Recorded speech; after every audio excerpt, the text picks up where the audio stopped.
Nakatikim ng pag-asa. Hindi kayang sukatin ng numero ang lalim ng pagmamahal ninyo.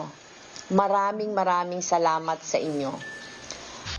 Manila Mayor Isko Moreno has conceded defeat in the presidential race. He made the announcement in a Facebook Live this afternoon. Moreno ranks fourth in the partial and unofficial tally with 1.8 million votes. He thanked his supporters and congratulated tally frontrunner Bongbong Marcos. Yorme joined Senator Panfilo Lacson, Labor leader Calyodi de Guzman, and Faisal Mangondatu, who have all accepted defeat in the presidential race.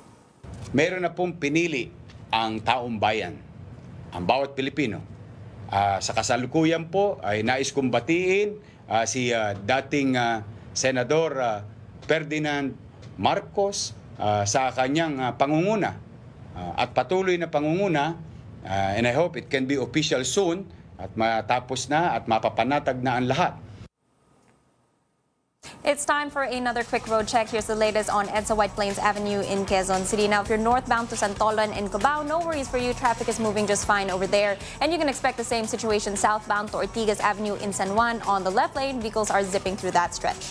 The MMDA's number coding scheme resumes today, which means vehicles with license plates ending in 3 and 4 are prohibited on roads until 8 this evening. On to Sucat Road in Parañaque City. Great news for those of you heading to Alabang. That's on the right lane. Traffic is green and go, but expect some delays if you're heading to Las Piñas. On the left lane, vehicles there are bumper to bumper. And here's one for the road. A train line between Laguna and Quezon is set to reopen before the end of President Rodrigo's term in June. Transport officials say the PNR's San Pablo-Lucena segment will complement efforts to revive the Bicol Express, which links Metro Manila to southern Luzon and Bicolandia. The DOTR did not give the exact date of the line's opening, but once operational, travel time between Laguna and Quezon will be shortened to 1.5 hours. And that's it for today. Stay safe, stay healthy, and let's take care of each other. I'm Tam Sidwani. Newsnight is next. Keep it here on CNN Philippines.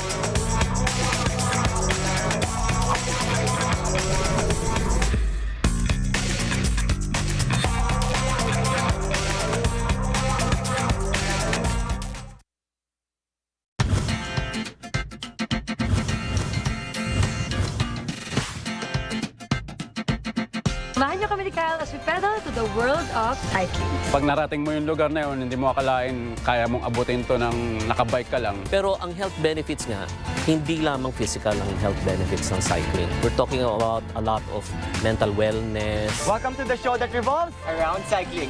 This is Cycling Unlimited.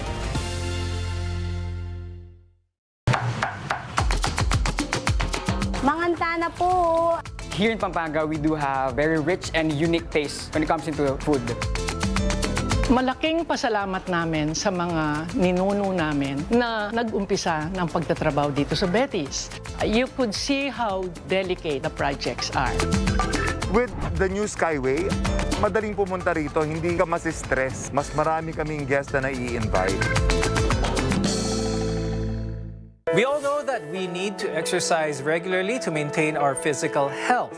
But it's also vital that we exercise our minds too. So proper stimulation, the brain activities will enhance our brain to a better cognitive reserve. It starts with a healthy and well-balanced diet and physical exercise. So they are the cornerstones for brain health and function. We'll talk about the tried and tested ways to boost your cognitive skills here on Net Talk Health Talk. Mano po, a traditional Filipino gesture, a sign of respect to our elders. The power of the word please and thank you. More than just pleasantries, they're necessary to show respect and appreciation, much like wearing a mask.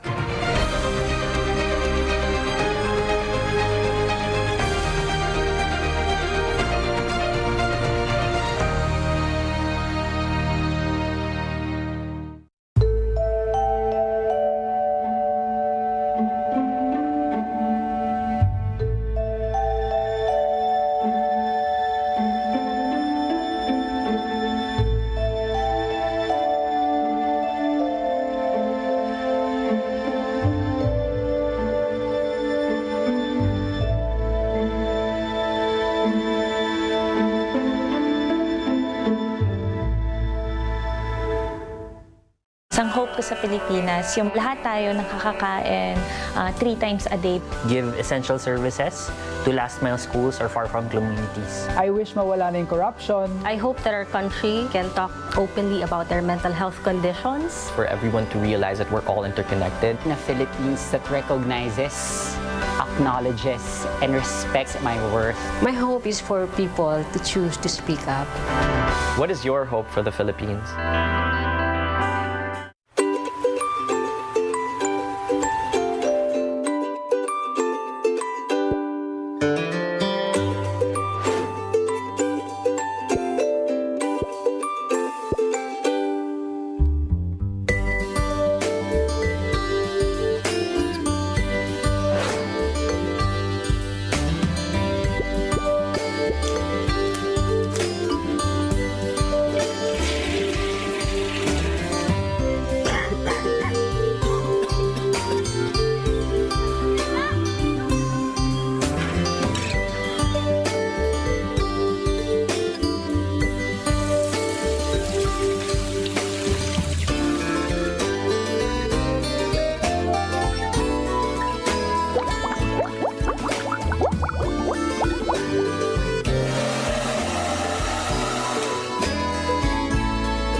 You know, the world that we live in has changed drastically. Everybody has been practically forced to live their lives online.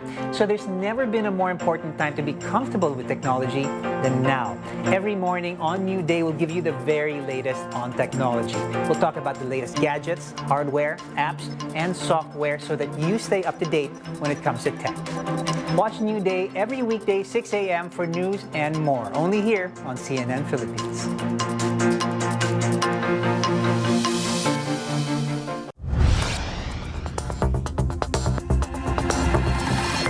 Tuloy-tuloy ang balita. Weekend. Sabado at Linggo. Kaya narito kami para ihatid ang pinakamainit na balita at impormasyon para sa inyo. Newsroom Weekend sa CNN Philippines. So many questions about what is the federal government doing. Do you get the anger that is out here? How concerned are you about the front line? You don't believe that there's a racial divide here? Looking back, as president, did you tell the story of race in America enough, do you think? All the places I've been and all the things I've seen, all the people I've talked to, I carry with me. They're a part of what I do right here, holding the powerful accountable, keeping them honest. AC 360, Tuesday through Saturday only on CNN.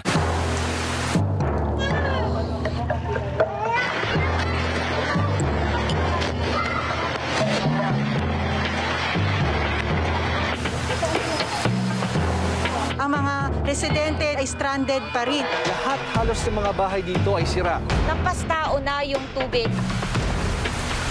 Overnight thinking, binantayan din natin ang sitwasyon. A portion of the Arten Bridge here in Navotas was destroyed. Nakikita niyo sa likod ko ngayon, malakas na yung agos ng Tanano River. Talagang nagbuhos ng napakatinding ulan. Ang resulta, lagpas taong taas ng baha. Kagabi takot na po kami. Ilang minuto lang po na ang taas na po ng tubig. Merong mga outsiders na nananamantala. Wala pa nga rin daw tumutulong sa kanila. Kahit yung mga bahay dito sa paligid, lubog na sa baha.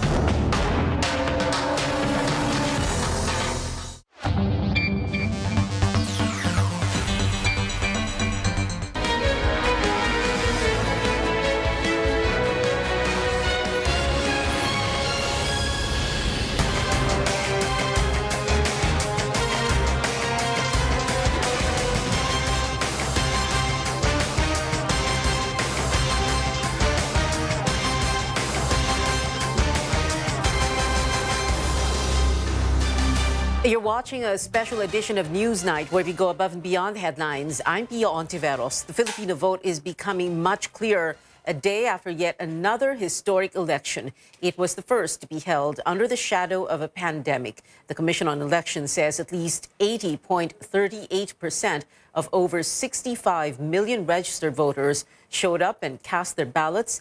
That's just shy of the record 81% in 2016.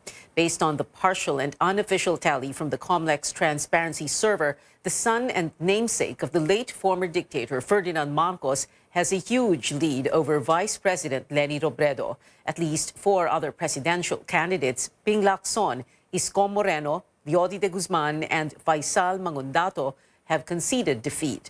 Now, here are the numbers as of just a few minutes ago. Going to look at them now. As of 5:32 p.m., Marcos has 31,021,353 votes. Leni Robredo trailing behind 14,785,073 votes. Manny Pacquiao, 3,624,946. Isko Moreno, 1,885,363. Ping Lacson, 880,479. They're followed by Faisal Mangundato, Ernie Abella, Yodi de Guzman, Norberto Gonzalez, and Jose Montemayor. In the vice presidential race, it is still Sara Duterte in the lead with over 30 million votes, 31,466,425 votes. Kiko Pangilinan, 9,209,165 votes. Tito Soto, 8,170,513 votes. They're followed by Doc Willie Ong, Lito Atienza, Manny Lopez, Walden Bello, Carlos Serapio, and Lito David. In the senatorial race, Robin Padilla is still number 1 with 26,367,292 votes. Lauren Legarda, 23,923,780 votes. Rafi Tulfo, 23,109,734. They're followed by Win Gatchalian, who is in 4th place, Cheese Escudero in 5th place, Mark Villar in 6th place, and then we have Alan Cayetano, Mig Zubiri, Joel Villanueva, JV Ejercito Estrada, Risa Ontiveros, and Jingoy Estrada.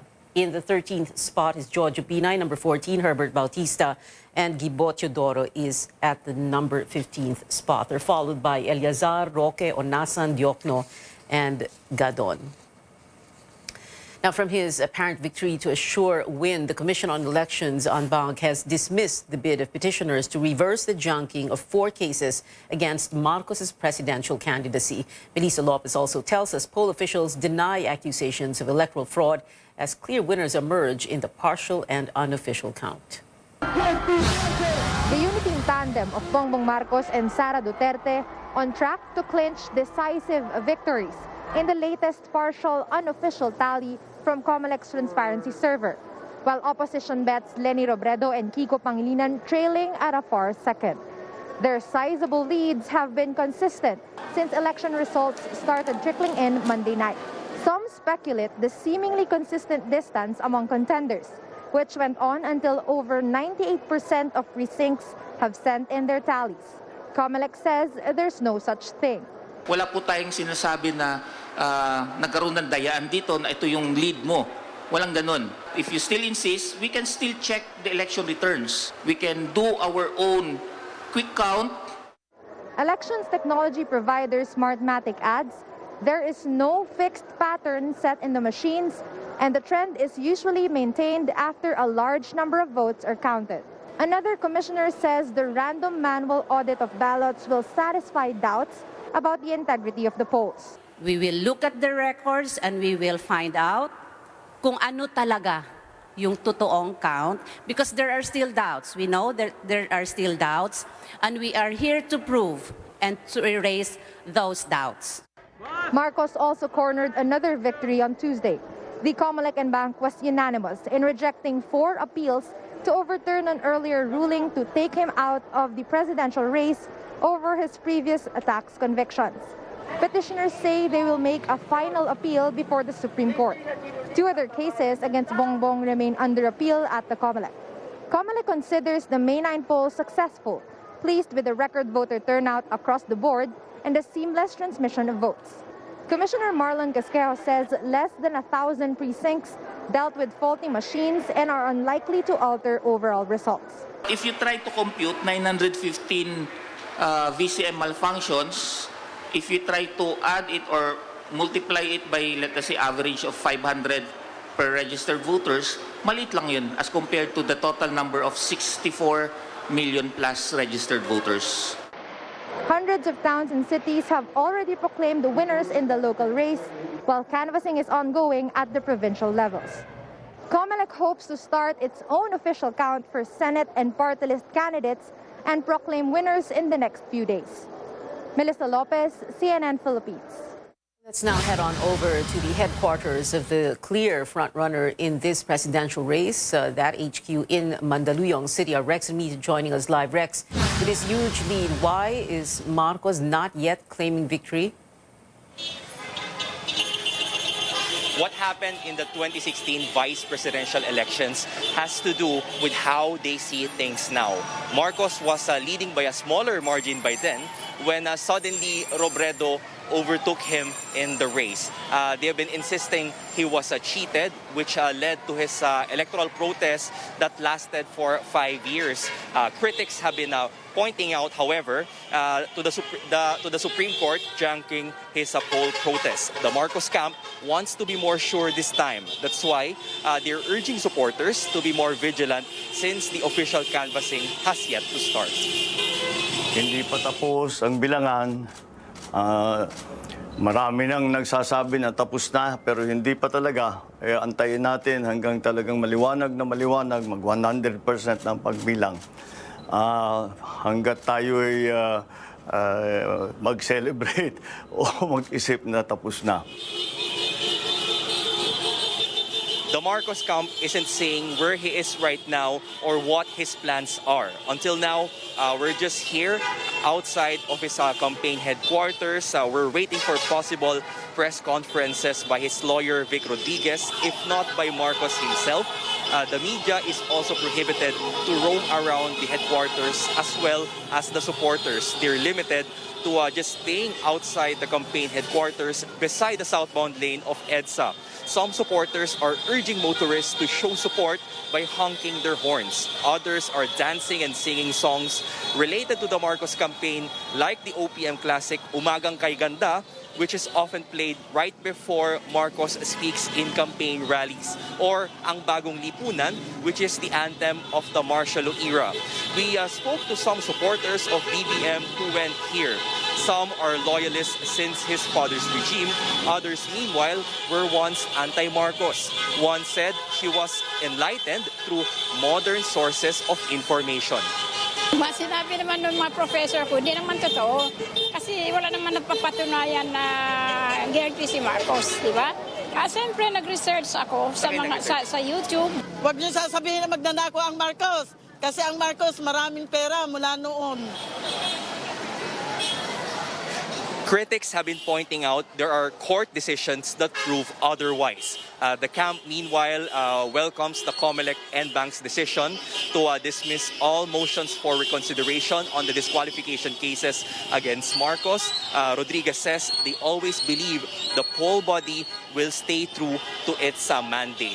For the anti-BBM parties, meanwhile, they will not give up until they exhaust all legal means. Back to you, Pia. Rex and Mito there reporting from the Marcos headquarters in Mandaluyong. Now on to Naga in Camarines Sur. Vice President Leni Robredo issues a reminder to supporters. Our senior correspondent Anjo Limario joins us on the phone. Anjo, what did Robredo say? Has she conceded? Hi, Pia. We're here at Naga Metropolitan Cathedral where Vice President Leni Robredo is attending misa para sa pagkakaisa at pasasalamat. This is her way of thanking her fellow Bicolanos who stood by her, although there is frustration, obviously, that another Bicolana failed to clinch the presidency. And around 2 in the morning today, Robredo faced the media to address her supporters. It's not a categorical concession speech, but she asked supporters to respect the voice of the people. Bagaman may mga tanong pa ukol sa eleksyon na ito na kailangan matugunan, palinaw na ng palinaw ang tinig ng taong bayan. Sa ngalan ng Pilipinas na alam kong mahal na mahal rin ninyo, kailangan nating pakinggan ang tinig na ito dahil sa huli, iisa lang ang bayang pinagsasaluhan natin. Each from her home in Magarao with her 3 daughters, Aika, Trisha, and Jillian by her side. She did recognize, however, the reported irregularities that happened during yesterday's polls. She reminded supporters that not all is lost because the campaign has given birth to a volunteer-driven movement to remove an old and rotten political system. In her own words, hindi pa tayo tapos, nagsisimula pa lang tayo. Robredo asked her supporters to remain active in their communities and stand up for the truth, given the chance to fight lies and disinformation. Now, in a new statement issued by Robredo today, she says they're currently consulting with experts to study the allegations being spread on social media thoroughly, and once done, they will share the results to the public. And as of now, the mass is still ongoing, and we're expecting Robredo to address her supporters. We don't know yet if it's going to happen inside or outside the church. And meanwhile, there's a separate pasasalamat for her supporters in Metro Manila on the 13th. Yeah. Anjo Alimario there reporting from Naga in Camarines Sur. Now, voters endured hours of waiting in various polling centers in the country yesterday because of defective vote counting machines and corrupted SD cards. As Tristan Nadal reports, the situation even led to heated confrontations. Sandali lang po! Kami naman! Kami po! Saglit, sir! Sir, saglit! Sir, nagagalit kayo, nagalit kami. Kanina pa nag-aantay yung mga tao.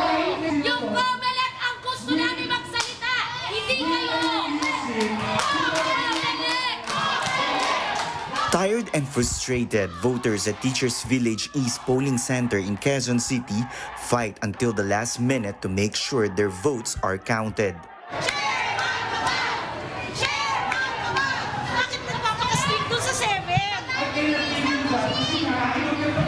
Bakit nagpapakastig sa 7? Eh, nandito kami ng 6.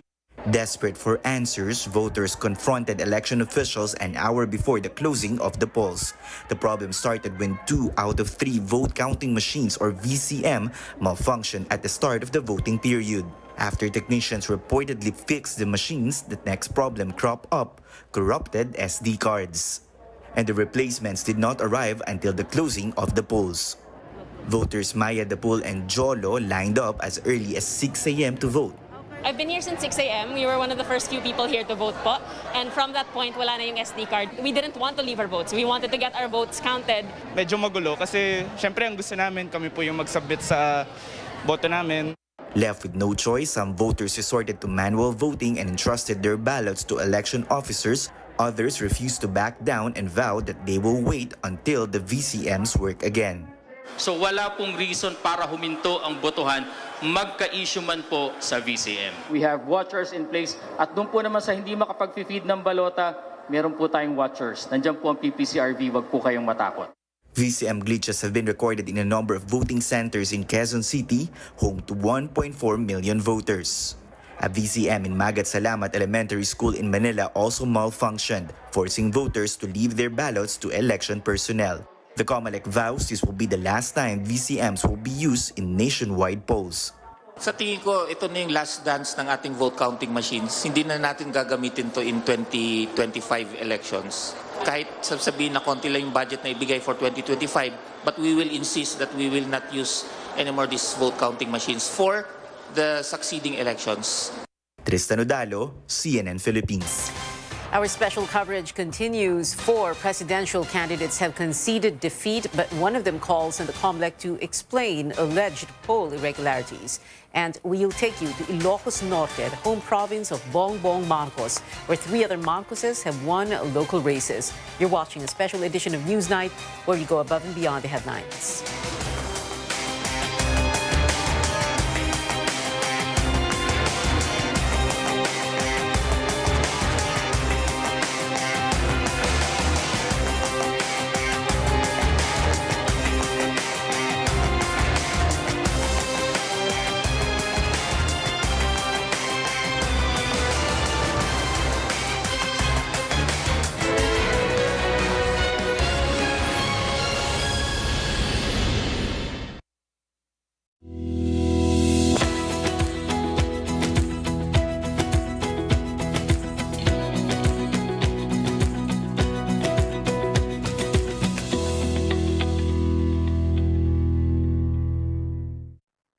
Exodo, Kabanata 18, versikulo 21. Ngunit pumili ka ng mga taong may kakayahan, may takot sa Diyos, mapagkakatiwalaan, at di masusuhulan. Gawin mo silang tagapangasiwa sa libo-libo, daan-daan, 50-50 at 10-10. Ang mabuting balita ay hatid sa inyo ng MX3.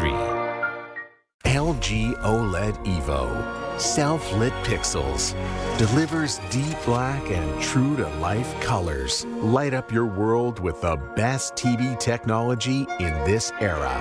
LG OLED Evo. Got it! My most precious jewel, Ruby. Marry me. Poor eyesight can ruin your love story. Come to EO Executive Optical for state-of-the-art facilities, expert eye care, affordable eyewear. Wow, Ruby! EO, love your eyes. Now it's time to live the life. Let's have Sun make light with the sun out. Any hour is now happy hour. Ang katapusan ng bawat kwento, may inuumpisa ang bago. Get into the life. Sun make light.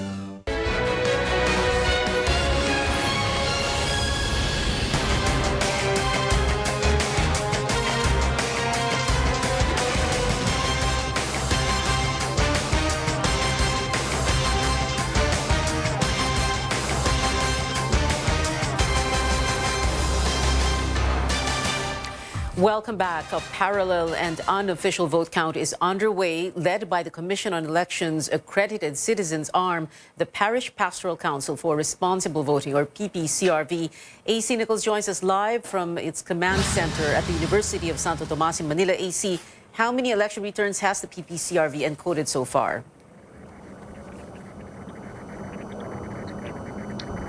Yes, Pia, the PPCRV as of this afternoon has received over 4,000 election returns or ERs coming mostly from NCR cities including Manila, Makati, Mandaluyong, and Pasay. And earlier today we were told that over 2,000 ERs have been manually encoded so far. Now the group is expecting more election returns to be brought here at the command center today from a number of places, including Cavite, Rizal, and Batangas. And we were told that there is a bit of delay in the transport of election returns as PPCRV volunteers are consolidating them first by parish before turning them over here at the command center. In some precincts, there was another issue. The Electoral Board also refused to give the PPCRV the fourth copy of election returns, but PPCRV officials said that these incidents are isolated and easily resolved. We have an open line with the COMELEC and we asked them for help. Kasi ang nangyari was just miscommunication. Okay, most of the teachers, they were confused kung kanino ibibigay yung fourth copy because the general instructions says that the fourth copy will be given to the accredited citizens arm. It did not say PPCRV. But nothing that, na-explain naman sa kanila.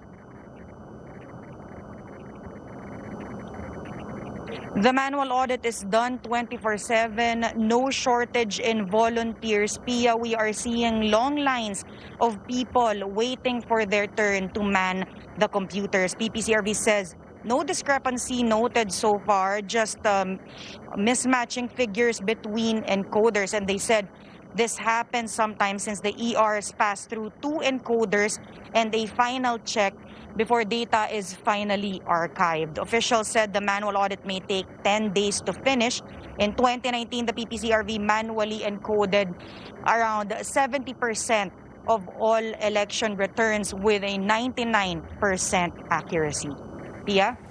Yeah, I see. Let's make this very clear now. So what's happening is that PPCRV has 2 copies of the election return, the digital transmission copy, and yung, what you were describing just a while ago, the manual copy of the hard copy ng fourth copy ng ER. So what you were describing a while ago is the process for the manual encoding, but there is a parallel count, quick count that is going on, right? Because pumapasok sa server ng PPCRV ang resulta, yung digital transmission copy, correct?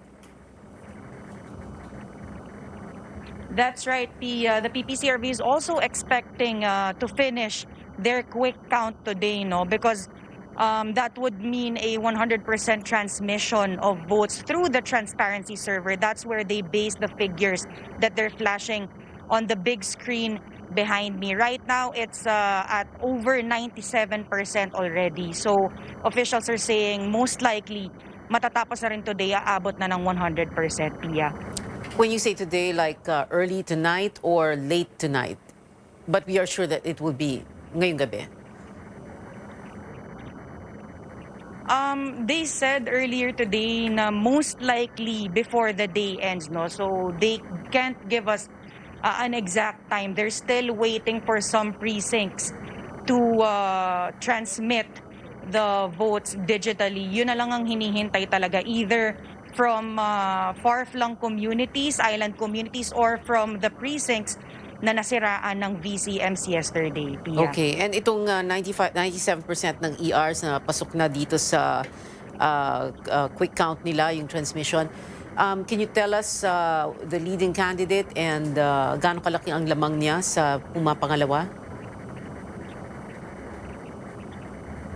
Well, so far, Pia, sorry, the numbers are a little bit small, no? But let me look at the screen right now. Bongbong Marcos is still in the lead. My last check with 30 million votes, and then followed by VP Robredo.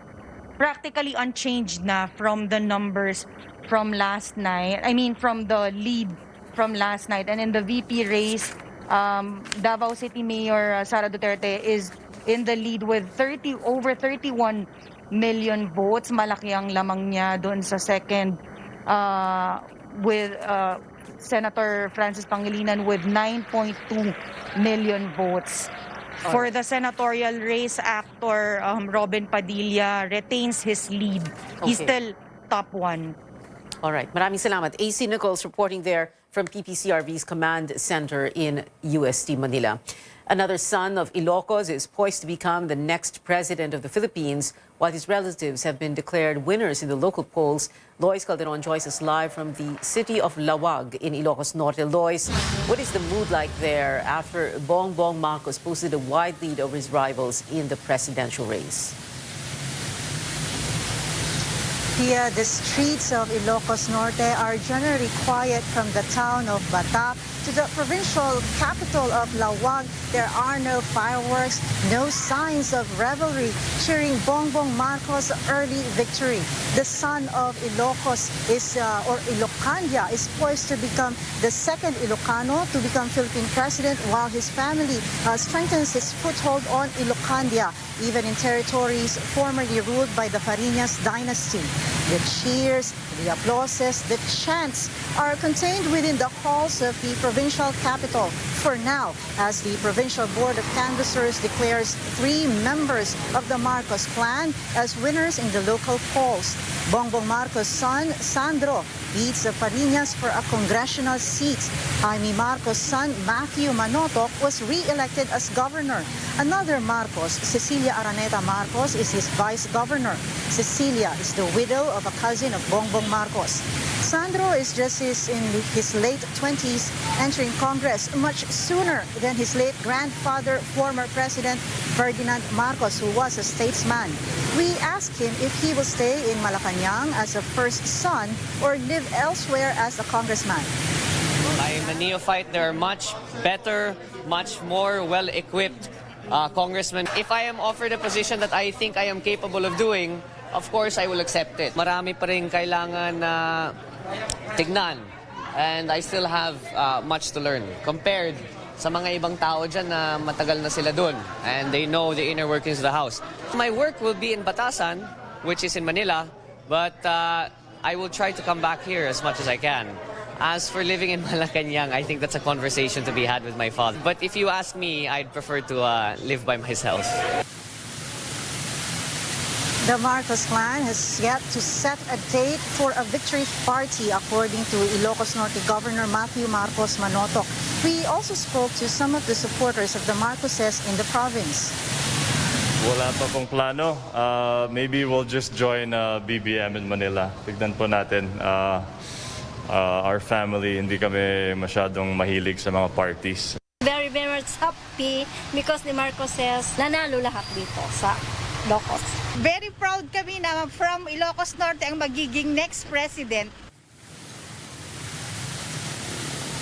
The chatter among Ilocanos here is that it's okay to be modest in the celebration. What matters to them most is that another son of Ilocandia will become or will lead the country again, deliver the jobs promised, make food and taxes cheaper, and get them out of poverty. Back to you, Pia. Boyce Calderon there reporting from Lawag City in Ilocos Norte. Well, it was a different scene over the COMELEC's headquarters in Manila. Groups of protesters trooped there as they accused the poll body of committing electoral fraud in favor of Marcos. Stanley Gaheta gives us a look.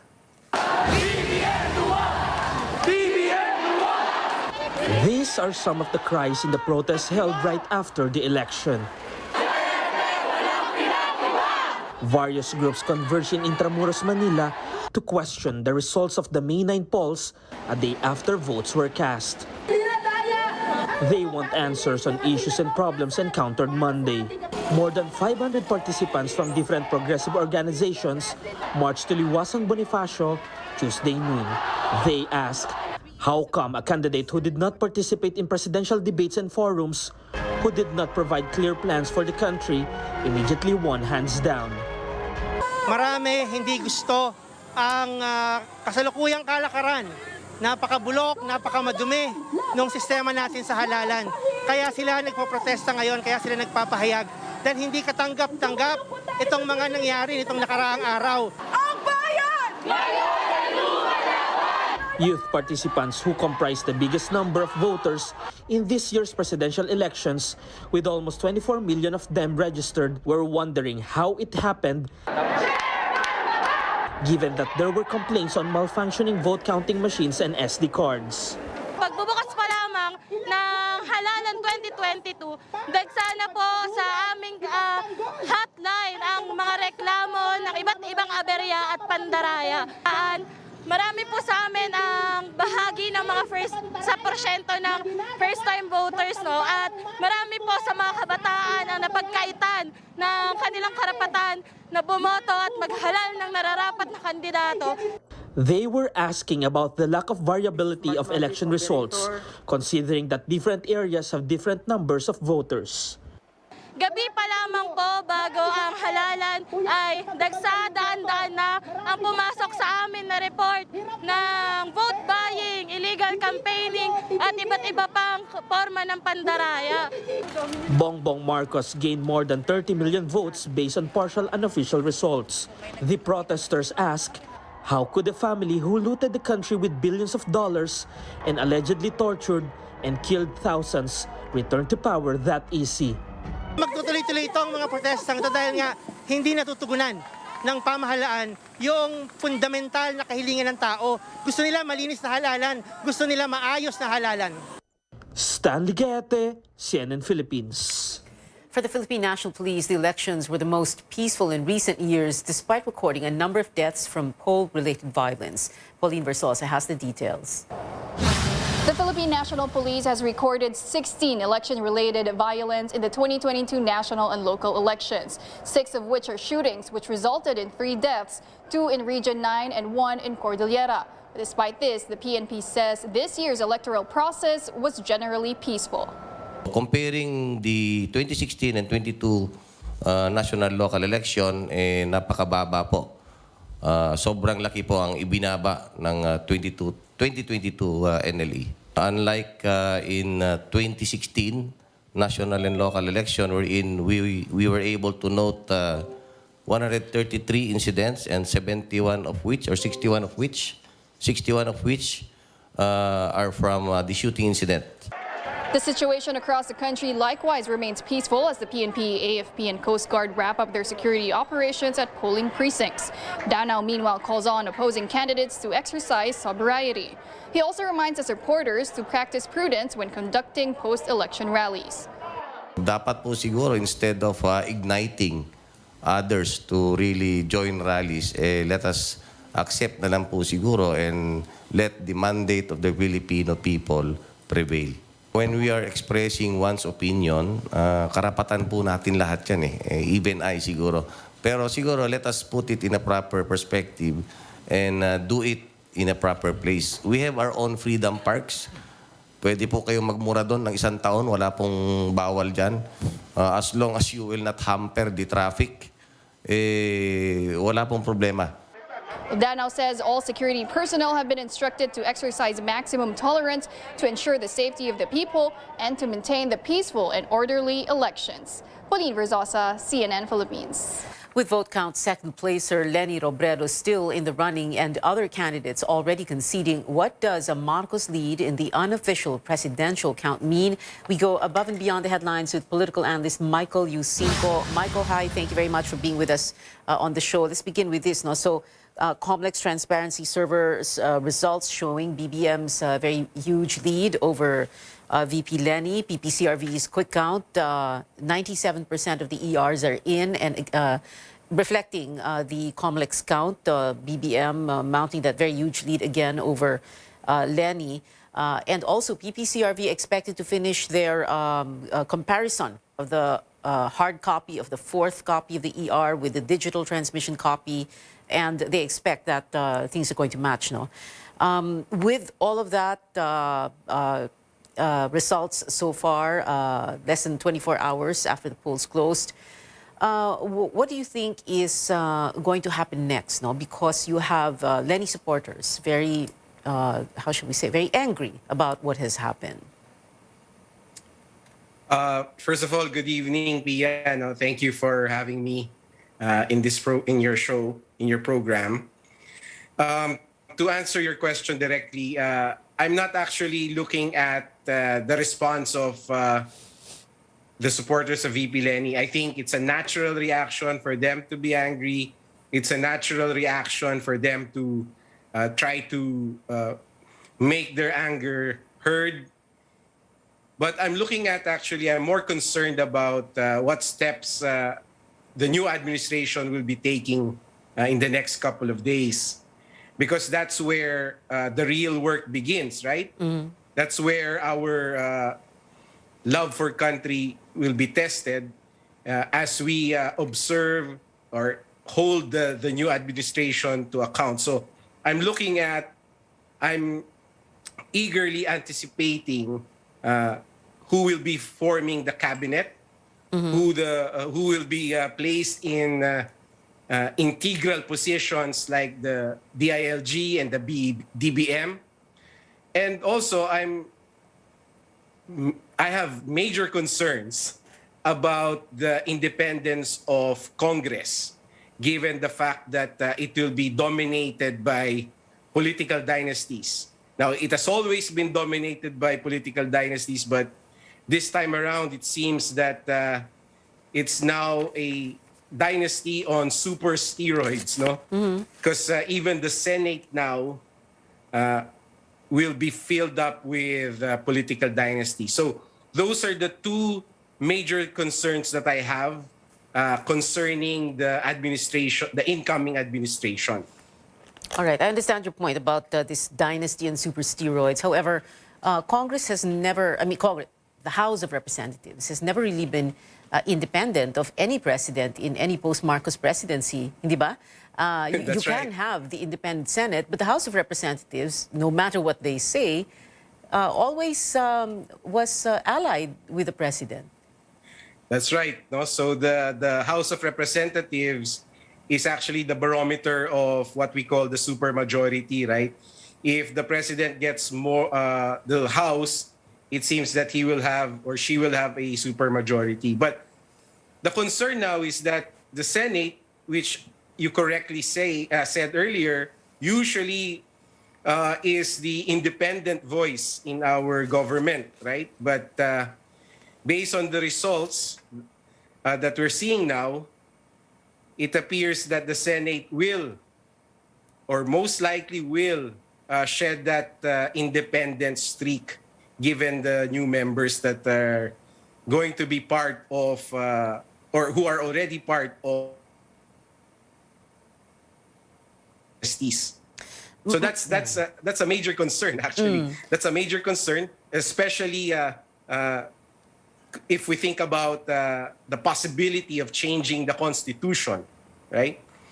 Because given who our president is, carrying that baggage of the 1973 Constitution, we will always be wary that that will be repeated. So with the development in the Senate, possibly losing their ability to be the independent voice, charter change becomes really a source of concern.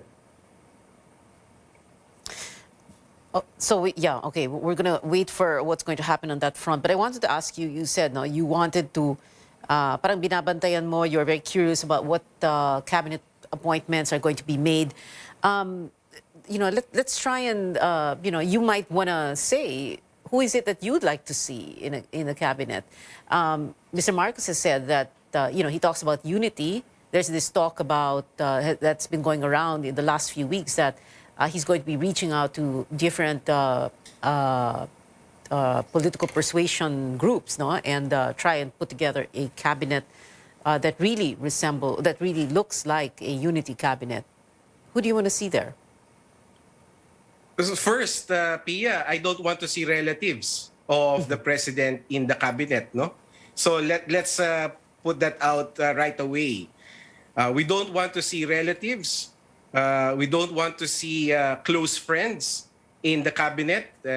We want to make sure that the people that are appointed to positions of critical importance are qualified. So if we look at the DILG, which is very critical because of the implementation of the Mandanas decision and also Executive Order 138, we want somebody there who has expertise in decentralization, who has expertise specifically in fiscal decentralization, so that this time around, our second shot at decentralizing the way we govern ourselves will work. Will work for the benefit of all of us. And the same with DBM, no? Because of the importance of the implementation of the Mandanas decision, we would like somebody there who is more attuned to the demands and the nuances of fiscal decentralization. So that to me is an example of what I want, or at least what we want to see in the cabinet. People who are there not because of their close relationship to the president, but because they have the expertise to do the job. Michael, we'll have you back on the show in the very near future. There's still a lot to talk about. Thank you very much for being with us on the show tonight. Political analyst Michael Yusinko there. Still, in our special election coverage, some of Bongbong Marcos's rivals throw in the towel. What are their plans after their failed presidential bids? And several Metro Manila mayors getting another term in office. Stay tuned to this special edition of Newsnight.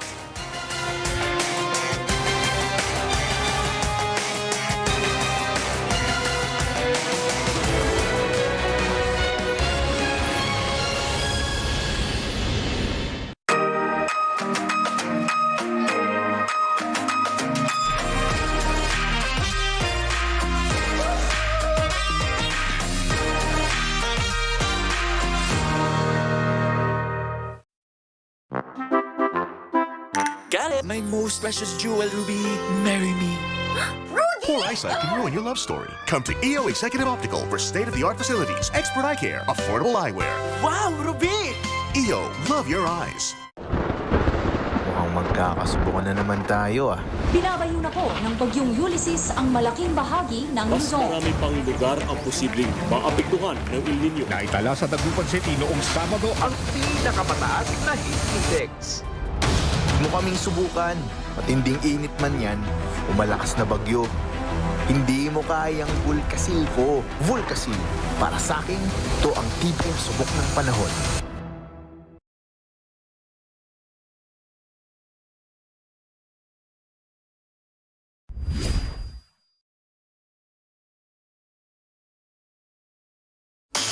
Kahit mo ito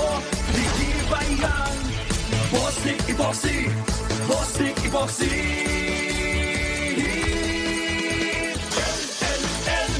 El General! El Capitan! El Supremo! Samahan ng mga palaban. El General, ito'y matibay. El Capitan, ito'y makapit. El Supremo, ito'y matatag. Bostik Epoxy, palaban!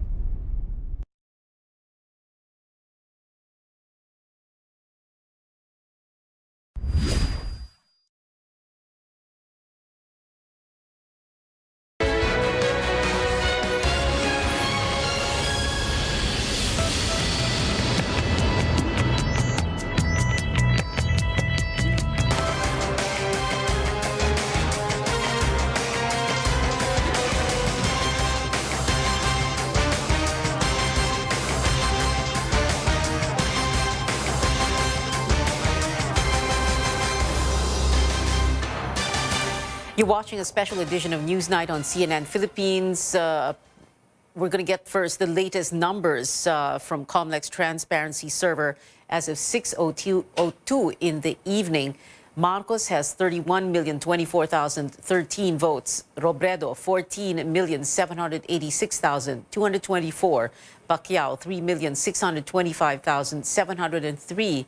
Isko Moreno, 1,885,821, and Ping Lacson, 880,548. They're followed by Faisal Mangundato, Ernie Abella, Yodi de Guzman, Bert Gonzalez, and Jose Montemayor. In the vice presidential race, it is still Sara Duterte on top with 31,469,327 votes. Pangilinan, 9,209,982 votes. Tito Soto, 8,171,263 votes. Willie Ong, Lito Atienza, Manny Lopez, Walden Bello, Carlos Serapio, and Lito David follow. In the meantime, presidential candidate Yodi de Guzman has conceded defeat after unofficial results show he is trailing behind in the elections. De Guzman slipped to the second to the last spot with over 91,000 votes. The Labor leader did not hide his dismay about the vote count frontrunner Bongbong Marcos. Nalulungkot ako dahil ayaw ko manalo si Marcos eh. Kasi biruin mo naman, puro political dynasty ang mga nagkakasama. Di ba? Lahat ng mga kasama niya sa unit team ay puro proven na walang ginawa sa bansa. Pwede naman kaming makiisa doon sa mga, kung magkakaroon ng movement na para doon sa kung makakapagpakita ng klarong mga ebidensya at hindi makukumbinsi sa paliwanag ng COMELEC doon sa naging kondukta ng eleksyon ngayon. The Lacson-Soto tandem has also accepted defeat in the race for the two top posts. Senator Ping Lacson said he will go home to serve his family for a change, while his running mate, Senate President Tito Soto, respects the, quote, will of the people. The partial tally shows Lacson in 5th place and Soto in 3rd. Faisal Mangundato and Carlos Serapio joined the candidates conceding to the Marcos-Duterte tandem. Mangundato ranks 6th in the unofficial results, while Serapio is in far 8th. The two congratulated their rivals, Marcos and Duterte, who said they obtained the people's mandate. Isko Moreno, who is currently 4th in the initial presidential tally, also admitting defeat to Marcos. Joining us live now from Manila is Paulo Barcelon with the latest from the Moreno campaign. Paulo. Well, Pia, Moreno basically thanked his supporters and recognized the impending victory of his political rival. Moreno even went far as to call Mr. Marcos and Mrs. Duterte Carpio, quote, President-elect and Vice President-elect, unquote. Now, we will have to wait until both houses of Congress, sitting as the National Board of Canvassers, will proclaim Marcos and Duterte before we could officially call them President-elect and Vice President-elect. Now, Moreno also rallied on his supporters to unite behind the incoming administration. Kailangan natin magkaisa, tulungan ang bagong pinili ng ating mga kababayan. Opo, kailangan natin magtagumpay pare-pareho. Hindi po magtatagumpay si President-elect Ferdinand Marcos Jr.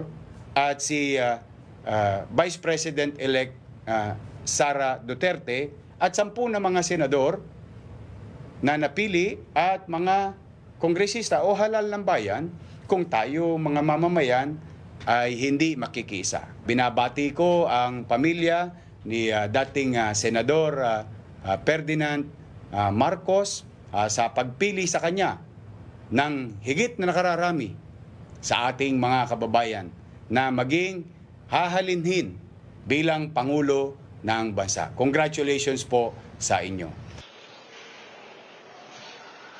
Pia, this is a drastic departure from what Moreno described, or from Moreno describing issues against Marcos, including the Marcos family's 203 billion peso estate tax, that or which Marcos can't claim as just black propaganda. Moreno also referenced Marcos heavily during his campaign with the term pulahan or red. It is a color long identified with the Marcoses and the very same color Bongbong Marcos used in his presidential campaign. He had this narrative, Pia, of offering himself as an alternative to what he calls pulahan and yellow-pink politics, the latter obviously a reference to Vice President Leni Robredo. But it appears that at least in the partial and unofficial results we are seeing, that messaging did not resonate as Marcos is currently leading. Now, Moreno is the second sitting Manila mayor to have ran for and lost the presidential race, the other being the late former Mayor Alfredo Lim, who tried his chances and also failed during the 1998 elections. Pia. So, Paolo, what are Isko Moreno's plans now? Well, he said during that address earlier, Pia, on Facebook Live, that he intends to be a citizen Isko. And he's long said during our many ambush interviews with him that he plans to spend this time with his family, having spent more than 2 decades in public service. Pia. Paolo Barcelon, they're reporting from Manila. Re-electionist mayors are dominating local polls in Metro Manila. Tristan Odalo explains why this comes as no surprise for at least one political analyst. Familiar names in the local political scene get a fresh term in Metro Manila. In vote-rich Quezon City, Mayor Joy Belmonte is poised to get a second term, defeating her closest rival, Mike Defensor. Over the course of the campaign period, Belmonte put the spotlight on the city's COVID-19 response and how Defensor killed the franchise of the broadcast giant ABS-CBN. Noong 2019, first time ko na makaranas ng medyo madumi yung politika. So medyo naapektuhan pa ako noon. Pero ngayon wala na talaga. So ang aking lesson dito is just focus on the job. In Pasig City, it's a landslide victory for incumbent Mayor Vico Soto with over 300,000 votes against his rival and current Vice Mayor Iyo Bernardo, who earned over 45,000 votes. Tuloy-tuloy lang ang pagbabago. Hindi naman talaga madali magpakilala ng pagbabago, lalo na yung paglilinis natin ng pamahalaan. Pero masasabi naman natin, malaki na yung napagtagumpayan natin. Manila Vice Mayor Hani Lacuna makes history as the first female mayor of the nation's capital. Makati Mayor Abby Binay wins her third term with over 317,000 votes. Binay's proclamation was slightly delayed due to defective VCMs and SD cards. Marikina Mayor Marcy Teodoro also won against former Congressman Bayani Fernando. Mayor Ike Ponce also secured another term in the lone municipality of Pateros. San Juan Mayor Francis Zamora was also re-elected after defeating the Estrada Ejercito family in 2019. Pasay City Mayor Emmy Calixto Rubiano got another fresh mandate. Incumbent Mayor Oscar Malapitan is also leading the race in Caloocan. An analyst says that being an incumbent is an advantage in local polls, and their performance during the COVID-19 pandemic played a big part in their victory. You have a pandemic, you have incumbency advantage, so ibig sabihin you have the resources, and then you've had this opportunity to be able to instill in your constituents that you are the safe choice. Family members of sitting officials managed to secure posts in some Metro Manila cities. Congresswoman Lani Cayetano returns as Taguig City Mayor. John Ray Chanco will succeed his brother, incumbent Navotas Mayor Toby Chanco, while Representative Eric Olivares, the brother of Parañaque Mayor Edwin Olivares, is elected as the next mayor. The same goes with Congressman Wes Gatchalian, who will replace his brother Rex in Valenzuela. Kung okay sa national mag-elect ng mga anak, ng mga asawa, ng mga magkakapatid, what more sa local? Incumbent officials already know the tried and tested formula in winning the local elections according to some political analysts. But it remains to be seen on when Filipino voters can actually look beyond personalities and political dynasties. Tristan Odalo, CNN Philippines. The world was watching when Filipinos cast their ballots. Australian ambassador to the Philippines, Stephen Robinson, congratulates the country for holding national elections, adding that Australia looks forward to working with the next democratically elected officials. The same message of congratulations from the European Union in a post the EU delegation to the Philippines commending the nation for, quote, conducting a peaceful, free and fair democratic elections. It also looks forward to working with the next administration and fostering closer bilateral relations. The May 9 polls have also made world headlines, with a number of international news outlets reporting on Marcos's lead in the presidential race. The New York Times, The Guardian and BBC tackling the Marcos's possible return to national power. Articles also recapping events under martial law in 1972 imposed by the elder Marcos. Other outlets like Forbes talked about how the tally so far has influenced currency and the market, with the peso up and stocks down. Now, all over social media from yesterday until today, reactions to the vote counts so far. Let's take a look at some of the trending topics online. Leading Senate hopeful Robin Padilla topped Twitter trends earlier. Some netizens dismayed, saying he lacks qualifications for the post. Now, should he win, or, well, the rankings show that he is a number one, this will be the actor's first position in government. Others came to Padilla's defense, saying he could become one of the country's few Muslim senators. EDSA also trended, with netizens talking about another people power revolution should Marcos win the presidency. But some oppose the idea, calling on others to respect the result of the elections. As of reporting, the top 10 trending topics on Twitter in the country are all election related.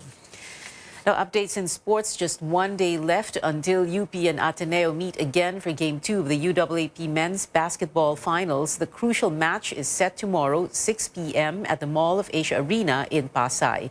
Now, if the Fighting Maroons win, it will be their first UAAP championship in 36 years. UP took Game 1 on Sunday, 81-74. And the women's national football team dominated Cambodia in their first match at the Southeast Asian Games in Vietnam. The Filipinas won yesterday's game 5-0. Up next for the squad is a face-off with fellow World Cup first-timer Vietnam tomorrow. Here's a first look at the highly anticipated Avatar sequel, and more stories from Alicia Stanford in the Hollywood Minute.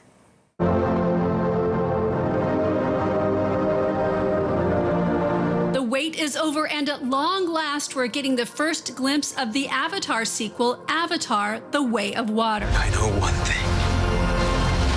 Wherever we go, this family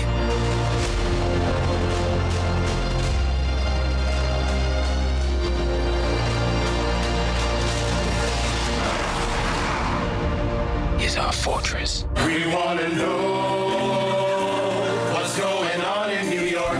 What's going on is the Tony nominations are out, and A Strange Loop leads the way with 9 nominations, including Best New Musical. The Pulitzer Prize-winning show follows a young artist at war with a host of demons who appear on stage with him as he attempts to capture and understand the strange loop taking place in his head.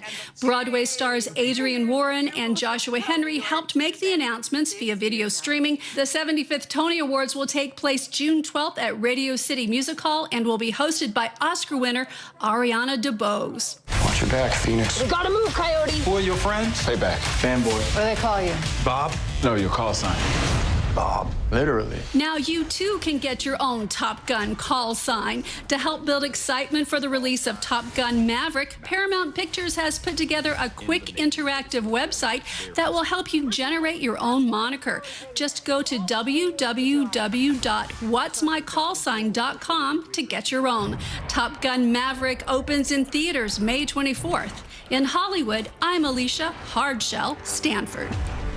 And before we go, here are the numbers as of 6:17 tonight. They are unchanged. Bongbong Marcos still leading with more than 31 million votes. Lenny Robredo is in number 2 and Manny Pacquiao number 3. They're followed by Moreno, Lacson, Mangondato, Abella, De Guzman, Gonzalez, and Montemayor. In the VP race, still the same, unchanged. Sara Duterte, number 1 with more than 31 million votes. Kiko Pangilinan, afar second with 9.2 million votes. They're followed by Tito Soto, with the Ong, Lito Atienza, Lopez, Bello, Serapio, and David. And that is it for now. Join me again on Politics as usual at 8 p.m. I'm Pio Ontiveros. Thank you for watching a one-hour special edition of Newsnight, where we go above and beyond the headlines.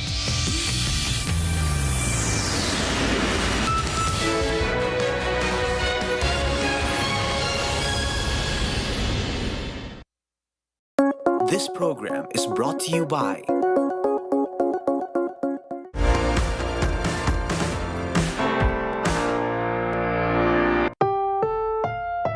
This program is rated PG. It contains themes and scenes which may not be suitable for very young audiences. Parental guidance is advised.